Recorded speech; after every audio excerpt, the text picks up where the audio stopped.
निशुम्भ शुम्भ मर्दिनी प्रचण्ड मुण्ड खण्डनीम् वनेरणे प्रकाशिनीम् भजामि विन्ध्यवासिनीम् त्रिशूलमुण्डधारिणीम् धराविघातहारिणीम् गृहे गृहे निवासिनीम् भजामि विन्ध्यवासिनीम् दरिद्र दुःखहारिणीम् सताम् विभूतिकारिणीम् वियोग शोकहारिणीम् भजामि विन्ध्यवासिनीम्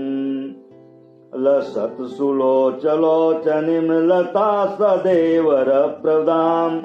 कपालशूलधारिणीम् भजामि विन्ध्यवासिनीम् करो मुदा गदाधरो शिवां शिवप्रदायिनीम् वरावराननाम मां शुभां भजामि वासिनीम्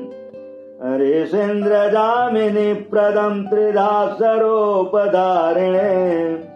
जलस्थले निवासिनीं भजामि विन्ध्यवासिनीम् विशिष्ट श्रेष्ठकारिणीं विशाल रूपधारिणीं महोदरे विलासिनीं भजामि विन्ध्यवासिनीं पुरन्दरादिसेविता मुरादिवंशखण्डनीं विशुद्ध बुद्धिकारिणीं भजामि विन्ध्यवासिनीं विशुद्ध बुद्धिकारिणीं भजामि विन्ध्यवासिनीम्।